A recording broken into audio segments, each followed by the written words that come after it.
Welcome to the Partis channel. Today, we explain Exodus chapter 31 in a clear and simple way, step by step. This specific chapter is absolutely fascinating because it serves as a really powerful bridge. We've been talking about all this incredibly high, lofty divine inspiration, and right here, that inspiration connects directly to practical, physical creation. We actually get to see exactly how God's detailed blueprints are going to become a physical reality through human hands.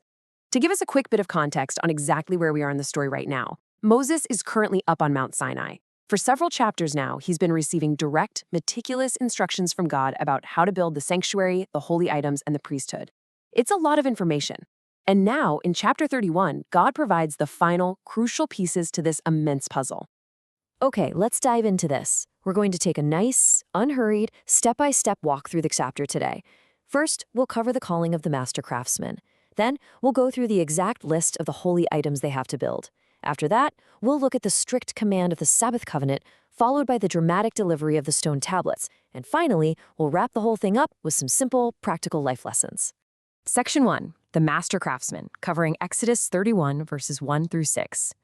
Up until this exact moment, Moses has basically just been given the blueprints. But let's be real, Moses isn't a metalworker. He's not a master weaver. So the text shifts here, because God now specifically calls out the individuals by name who are actually going to roll up their sleeves and do his physical work. Starting in verses 1 and 2, God says to Moses, "See, I have chosen Bezalel, son of Uri, the son of Hur, of the tribe of Judah." The text is just wonderfully specific here, and it's really cool because the name Bezalel in Hebrew literally translates to "in the shadow of God." God doesn't just put out a call for random volunteers. He identifies a man whose very name reflects his closeness to the divine. Bezalel is from the tribe of Judah, a very prominent tribe among the Israelites. God is assigning this man a monumental, absolutely holy task, and he calls him out by his specific lineage, so there is zero confusion about who is in charge. But here's the thing. God doesn't just hand Bezalel a massive job and say, "Good luck, figure it out." Looking at verses 3 through 5, God says that he has actually filled Bezalel with the Spirit of God. And the text clearly defines exactly what that means in this specific context. It means skill, ability, and knowledge in all kinds of crafts. Bezalel is divinely empowered to devise artistic designs, to work in gold, in silver, and in bronze. He's given the Spirit to cut and set precious stones, to carve wood, and to engage in all manner of master craftsmanship. The plain meaning here, the Peshat, is just beautiful. Divine inspiration isn't exclusively for prophets speaking words, it's actively given to an artist to create physical things. Moving right along to verse 6, God gives Bezalel a designated partner. God says, "Moreover, I have appointed Aholiab, son of Ahisamach, of the tribe of Dan, to help him." Just like Bezalel, Aholiab's name has this beautiful literal meaning. It translates to the Father's tent, which is a perfectly fitting name for a guy tasked with building the very tent where God's presence is going to dwell. Now, Aholiab is from a completely different tribe, the tribe of Dan, but the workforce doesn't stop with just these two men. In the second half of verse 6, God says that he has given skill, or literally put wisdom into the hearts of all the craftsmen, the wise-hearted people. That way, this entire team can make everything that has been commanded. God provides the blueprint, for sure, but he also provides the human ability and the community required to actually execute it. Section 2, Building the Holy Items, covering verses 7 through 11. Now that our master artisans and their entire team have been chosen and divinely equipped, let's slow down for a second and look at the comprehensive inventory of the sacred objects they are commanded to create. Walking through verses 7 and 8. Now, what's really interesting about this slide is how every single physical item for worship has a specific divine origin. First up, they must make the tent of meeting itself. This is the portable sanctuary where God's presence will physically dwell among the people. Next is the Ark of the Testimony, along with its atonement cover. To put it simply, this is the sacred chest that's eventually going to hold the stone tablets of the law. Then they're commanded to make the table and its articles, the pure gold lampstand, which we often call the menorah, and all of its accessories. Following that, they have to construct the altar of incense, which is placed inside the tent specifically for burning sweet spices. Continuing with verses 9 through 11, the list wraps up. Outside the tent, we find the altar of burnt offering and all its utensils. This is the larger altar used for sacrifices. For purification, there's the bronze basin with its stand. The craftsmen are also responsible for the textiles, specifically the woven sacred garments for Aaron the high priest to give him dignity and honor, as well as the garments for his sons when they serve as priests. Finally, they've got to prepare the sacred anointing oil and the fragrant incense for the holy place. God finishes this whole section in verse 11 with a very firm, unmistakable instruction. They are to make them just as I commanded you. So there's literally no room for improvisation here. The divine blueprints have to be followed exactly. Section 3. The Sabbath Covenant, verses 12 through 17. After all this incredibly detailed talk about physical labor and building, God makes a major pivot to the establishment of a sanctuary in time, the Sabbath. In verse 13, God tells Moses to speak to the Israelites and deliver this exact mandate. Let's read it directly. You must observe my Sabbaths. This will be a sign between me and you for the generations to come, so that you may know that I am the Lord who makes you holy. The Sabbath is defined here very strictly. It's a sign. It's a designated, undeniable marker between God and the Israelites. The plain meaning of this text is that observing this day of rest is the very thing that proves and demonstrates that it is God who sanctifies them, who sets them apart from everyone else. And the text absolutely does not take this lightly. In verses 14 and 15, God lays out severe, unequivocal consequences for ignoring this command.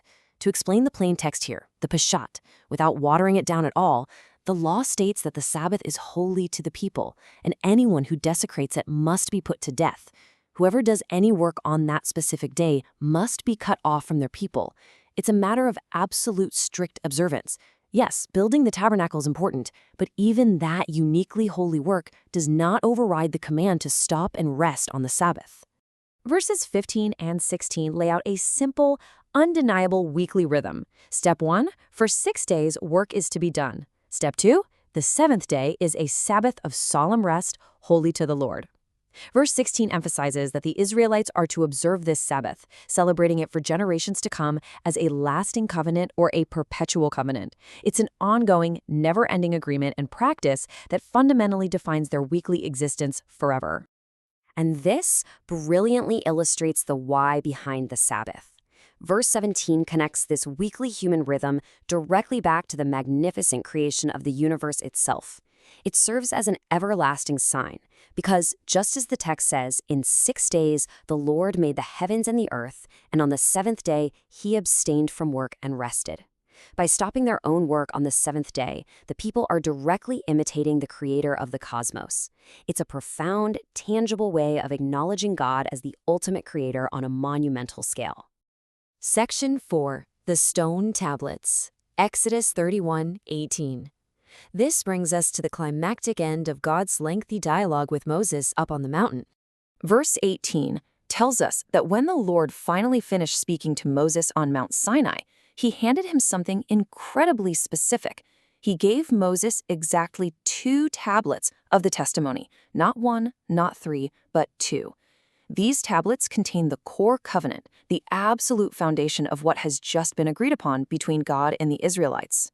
And we really must emphasize this profound, miraculous physical detail from the very end of verse 18. These 2 items were tablets of stone, and the text explicitly states they were inscribed by the finger of God. Think about that. These were not carved by Bezalel, they were not chiseled by Oholiab, and they definitely were not written by Moses. They were written by God himself.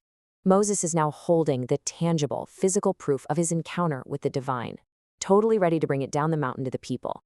Section 5. Lessons and Recap. Practical life lessons.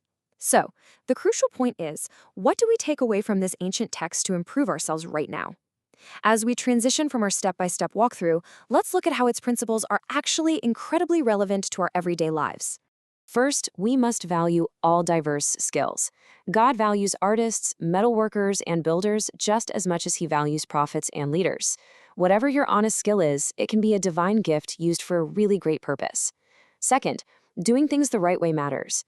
God told the craftsmen to build exactly as he commanded. Following good instructions carefully and faithfully in our own lives leads to creating things of lasting value. And third, we absolutely must recognize the vital importance of resting. The Sabbath shows us that resting isn't just a casual suggestion for when you happen to feel tired. It's a divine command. Stepping back from our constant work, our phones, and our busy schedules to simply rest and reflect is absolutely essential for a healthy, holy life. To quickly recap our journey through this explainer, in this chapter, God specifically calls and empowers Bezalel and Oholiab with divine spirit to build the sanctuary. He lists all the holy items they must create. He firmly commands the Sabbath rest as an eternal sign between him and the people, and he concludes by handing Moses the 2 stone tablets written by his own finger. Before we go, ask yourself, in your own life, are you making sure to build with intention? And more importantly, are you willing to put down your tools and truly rest when the time comes? Thank you for learning with us. If this helped you understand the chapter better, like, subscribe, and join us for the next chapter.